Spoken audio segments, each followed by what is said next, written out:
الحمد لله وحده والصلاة والسلام على من لا نبي بعده. غیر مقلدین په فقه حنفی باندې یو اعتراض کوي. دا اعتراض په اصل کې هریچند هندو کړو.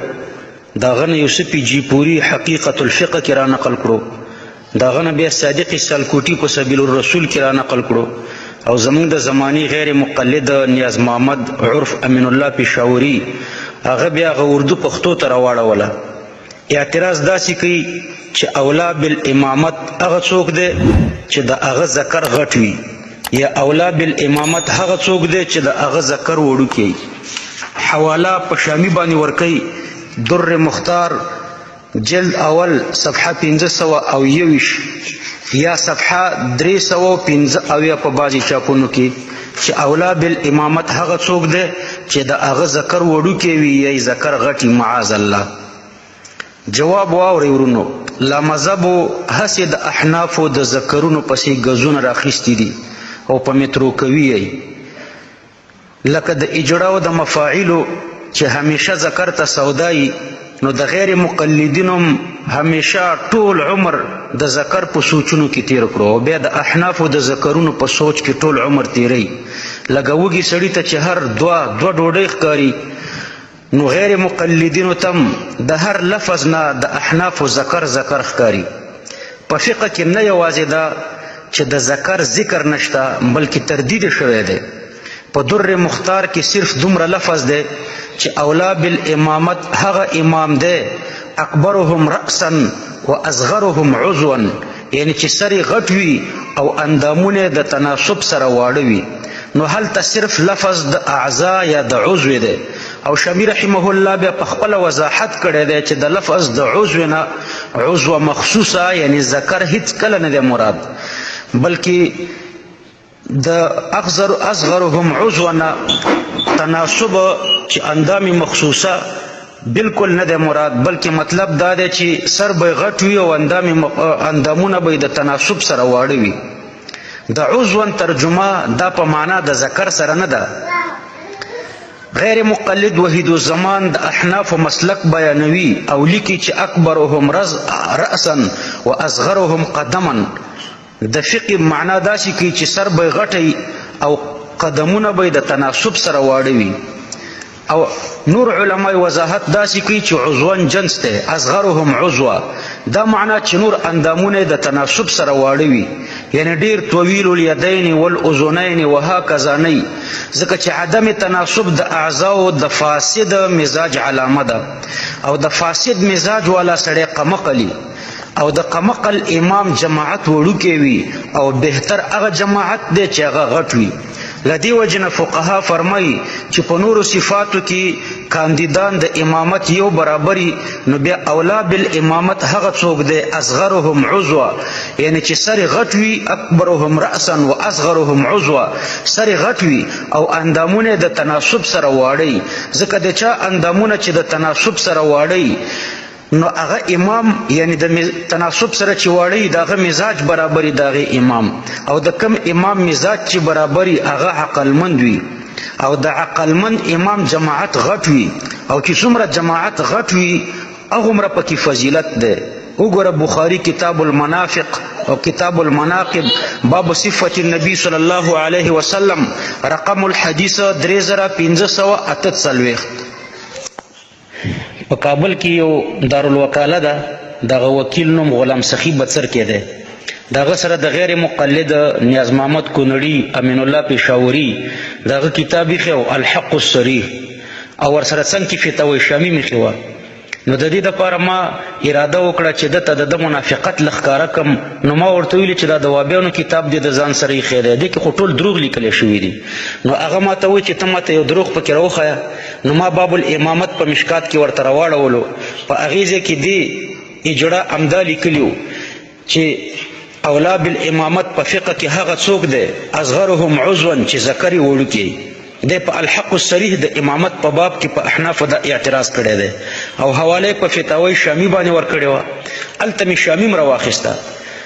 نو شامی می چې ورته راواړوله چې ما ورته ویلي چې ګوره دې غیر مقلد په دې کتاب حواله ورکړې ده او دلته د ذکر لفظ ته ماته وښایه کم دی دلته خو یې دا لیکلي چې اکبرهم رأسا و اصغرهم عضوا او بیا په خپله تشریح کوي چې د عضو نه ګوره ذکر نه دی مراد بلکې اندامونه مراد دي مطلب دا چې د اولا بالامامت هغه امام دی چې سر یې غټ وي ځکه د رسول الله صلی الله علیه وسلم سر مبارک غټو او اندامونه د تناسب سره واړی الحمد لله وحده والصلاة والسلام على من لا نبي بعده د احناف په فقه کې یو کتاب دی په نوم د در مختار دا کتاب د رسول الله صلی الله علیه وسلم په منامي اجازت باندې لیکلی شوی دی او رسول الله صلی الله علیه وسلم فرمایي من رآني فی المنام فقد رآني د دې کتاب مؤلف ته رسول الله صلی الله علیه وسلم په خوب کې راغلی او د خپل مبارک ژبې درولو حکم ورته کړی هغه ژبه چې د وما ينطق عن الهوا ترجمانه ده مؤلف دا کتاب په مدینه منوره کې د رسول الله صلی الله علیه وسلم د روضې په خوا کې ولیکلو دې کتاب ته الله دومره مقبولیت ورکړو چې د عربو او د عجمو د هرې دارالافتا زینت شو د شام او د مصر عربي علماو ورباندې شرح ولیکلې او چې کله په عربو او په عجمو کې دومره مقبولو نو په ټوله دنیا کې د انګریزانو تر دورې پورې د دې کتاب په تردید کې هیڅ کتاب شایع نه شو لیکن هندوستان ته چې کله د انګریزانو منحوس قدمونه داخل شو نو د دې کافر حکومت د سوري لاندې یو لامذهبه نام نهاد عالم د دې کتاب په مقابله کې یو کتاب ولیکلو او نوم یې ورباندې کېښودلو نزول الابرار من فقه النبي المختار چې معنی دا ده د نبي صلی الله علیه وسلم د فقه څخه نیکو خلکو ته مېلمستیا او اشتهارونه یې خپاره کړل چې در مختار دا د احنافو کتاب د امتي فقه ده او نزول الابرار دا د رسول الله صلی الله علیه وسلم فقه ده او بیا به لیکل چې د امتی په فقه کې د خطای احتمال دی او رسول الله صلی الله علیه وسلم معصوم دی لدی وجه د رسول الله صلی الله علیه وسلم په فقه کې د خطای احتمال نشته فقه د وحید الزمان لا مذهب وا خو منسوبول رسول الله صلی الله علیه وسلم ته لکه دا چې د لا مذهب عادت دی چې خپل هر خبره ته د قرآن او د حدیث نوم ورکوي هر وابي د خدای او د پیغمبري دعوه کوي ځکه چې یو سړی خپل خبره ته د الله خبره وایي نو دا د خدای دعوه ده او چې خپل خبره ته د پیغمبر خبره وایي نو دا د پیغمبري دعوه ده کله چې دا کتاب ولیکلو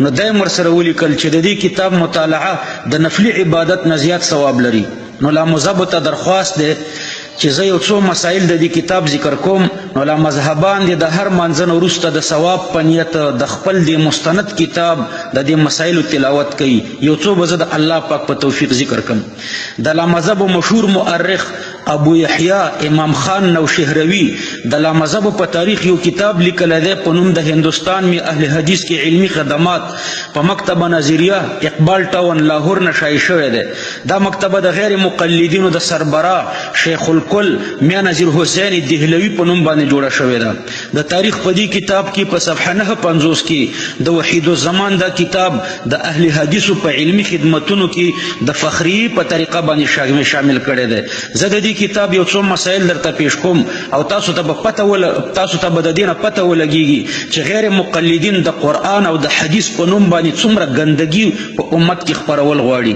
اوله مسله دوی لیکي وایي چې الله جل وعلا شانه چې کوم شکل وغواړي په همغه شکل ځان ښکاره کوي معاذ الله الله ته شکل ثابت کړو دویمه مسله په نزول الابرار کې لیکي چې عرش د الله پاک د پاره مکان دی نو الله پاک ته مکان ثابت کړو الله پاک متمکن شو دا د مجسمه او عقیده ده دریمه مسله د الله پاک د پاره مخ سترګي غوګونه ژبه پخې هر څه دا ثابت دي دا د مجسمه او عقیده ده دا درې واړه مسائل تاسو په نزول الابرار جلد اول صفحه 4 کې کتلی شئ امدا چلی کی مرء لا کالناس الله پاک وای نارینه ده لا کالناس خود خلق په شان نارینه نه ده په نزول الابرار جلد اول صفحه 15 کې لیکي وای زمون بعضو اصحابو د الله په وحید کې هم خلف تجایز ویلی دي امدارنګي په جلد اول صفحه 15 کې لیکي اهل حدیث شیعان د علی دي همدارنګه لیکي تقلید شخصی شرک فی العبادت ده جلد اول صفحه 4. همدارنګه لیکي زمونږ نوم ده اهل حدیث مونږ ته وهابي ویل بدعت ده جلد اول صفحه 8. همدارنګه لیکي په بدن کې د مچانو غول لګیدلیو نو د منځلو ضرورت نشته ځکه چې په منځلو کې ډیر تکلیف ده نزول الابرار جلد اول صفحه 12. همدارنګه لیکي په ولاړه باندې خوراک او اسکاک لکه د انګریزانو په شان دا مکروه نه ده نزول الابرار. همدارنګه لیکي چې د انسان په دبر کې جما کول غسل نه واجبوي. دارنګه لیکي د مړې ښځې سره جما کول غسل نه واجبوي. دارنګه لیکي چا چې ښځې سره جما وکړه لیکن د ښځې انزال ونه شو نو په ښځه غسل فرض نه دی. دارنګه لیکي چې که مراهق هلک د کومې ښځې سره جما وکړه او یا مراهق نجلۍ سره چا جما وکړه نو غسل پرې فرض نه دی. دارنګه لیکي که چا خپله آله د تناسل په خپل دوبر کې داخله کړه غسل پرې فرض نه دی. دا ټول مسایل وګوره نزول الابرار جلد اول صفحه 23. دارنګه لیکي که خنثی مشکل یعنی اجړه چا سره جما وکړه نو په دواړو غسل نه دی فرض. همدارنګه لیکي که چا آله د تناسل په ټوټو کې تاو کړه او جما وکړه نو که لذت د جما محسوس نشي غسل فرض نه دی. دارنګه لیکي کومې ښځې چې په خپلې شرمګاه کې ګوته ووهله غسل پرې فرض نه دی. دارنګه لیکي کومې لامذهبې ښځې د لامذهبې ټکې موږ پکې لګو د خو مطلقې ښځه یاده کړې ده خو الله پاک دې د مسلمانانو ښځې د دې عادت نه وساتي. دا کېدای شي چې د دوی ښځې به دا کوي نو دوی لیکي چې کومې لامذهبې ښځې که د خره یا د سپي یا د شادي یا د کوم بل حیوان اندام مخصوصه په خپله شرمګاه کې داخل کړو غسل پرې فرض نه دی. دارنګه لیکي که ښځه خویه لرګی یا بانجان په خپله شرمګاه کې ووهي نو غسل پرې فرض نه دی. دارنګه لیکي که ښځه د مړي ذکر په خپله شرمګاه کې ووهي نو غسل پرې فرض نه دی. دارنګه لیکي که ښځې د نابالغ هلک ذکر په خپله شرمګاه کې ووهلو غسل پرې فرض نه دی. دارنګه لیکي که د باکرې نجلۍ سره جما وشوه لیکن بکارت زایل نشو نو غسل پرې فرض نه دی. دارنګه لیکي چې د اهل حدیثو په نزد بې اودسه سړی قرآن ته لاس وروړلی شي.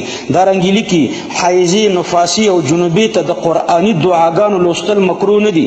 دارنګه لیکي قرآن چې په پوښ کې وي د سر لاندې کېښودل یعنی د بالښت پر ځای استعمالول او د ملا لاندې کېښودل یعنی د توشک په ځای استعمالول جایز دي.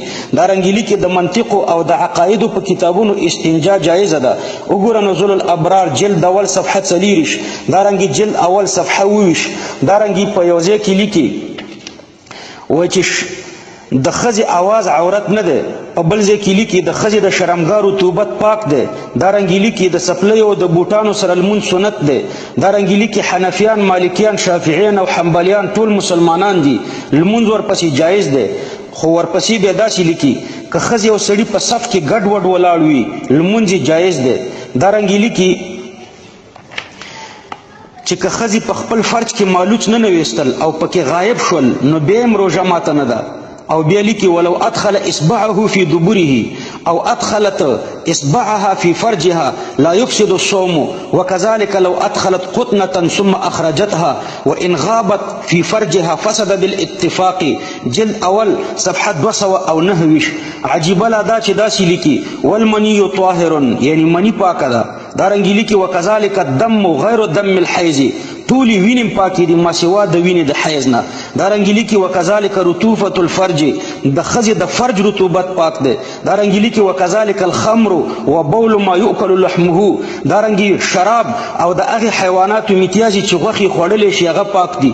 دارنګه لیکي وما لا یؤکل لحمه من الحیوانات د کومو حیواناتو غوښه چې نشي خوړلی لکه سپی د غټي میتیازي وړي میتیازي پاکي دي. دارنګه لیکي لأن الدم غیر دم الحیض ليس بنجس عندنا د حیض د وینو نه ما سوا نور ټولې وینې چې دي وایي زموږ په نسبت باندې دا نجسې نه دي. وګوره جلد اول صفحه 49.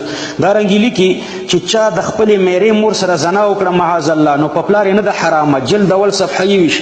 دارنګه لیکي د حجاز د فقهاو په نسبت باندې متعه کول جایز دي جلد اول صفحه 15. دارنګه لیکي په نکاح کې شراب او خنزیر مهر کېدی شي جلد 2 صفحه 43. دارنګه یو څه صحابه یادوي معاذ الله هغوی ته فاسقان وایي. داسې لیکي ولید معاویه عمرو بن العاص مغیره بن شعبه او سمره بن جندب موږ ورسره رضی الله عنهم وایي خدای ورسره رضی الله عنهم نه وایي. دا صحابه یادوي چې دا فاسقان. وګوره نزول الابرار جلد اول صفحه 94. دارنګه لیکي د شراب خور فسخورده پاکه ده جلد اول صفحه 1. نو غیر مقلدینو ته دا درخواست دی چې تاسو خو وایي چې زموږ هره خبره د الله او د الله د پیغمبر ده.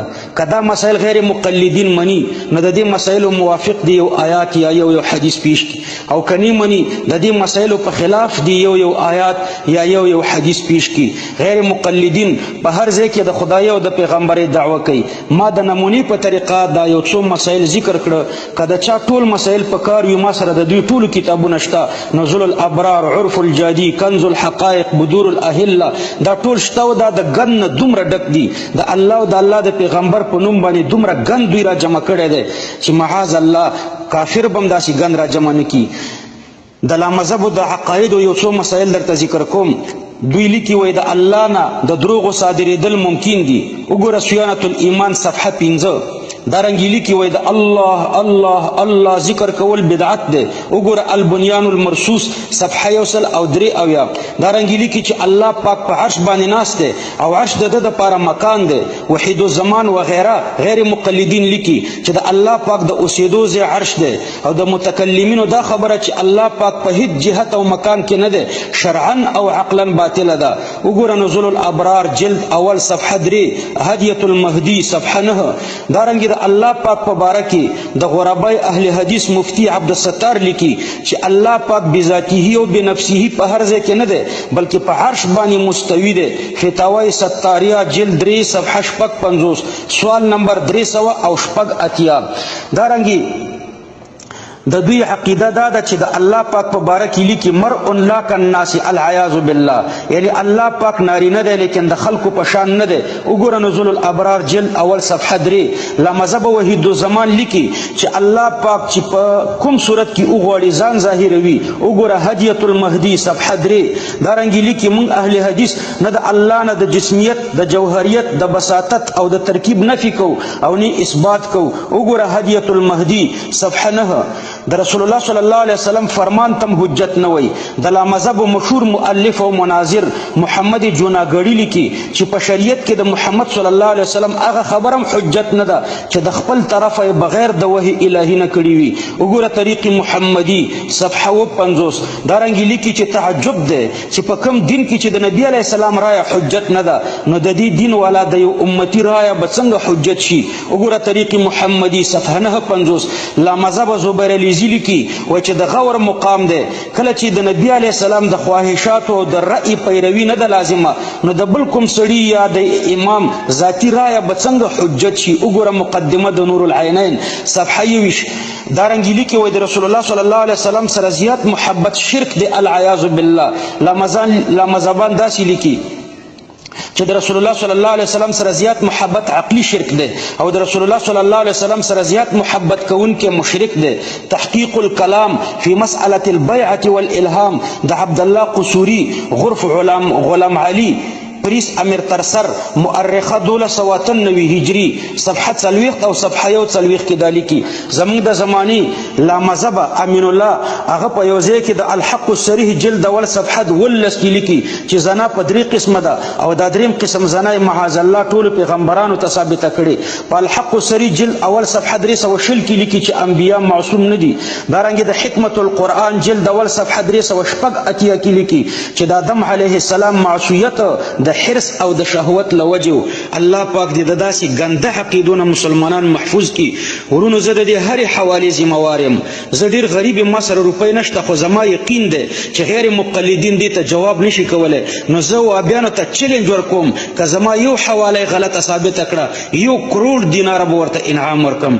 او که د فقې په یوه مسله کې دوی غلطي ثابته کړه زموږ د فقه حنفي په مفتابهي مسلې وي که غیر مفتابهي مسلې وي، که زموږ د فقه د یوې مسئلې په خلاف غیر متعارض حدیث پیش کړو نو بیا به ورته 1 کروڑ دیناره انعام دی. واخر دعوانا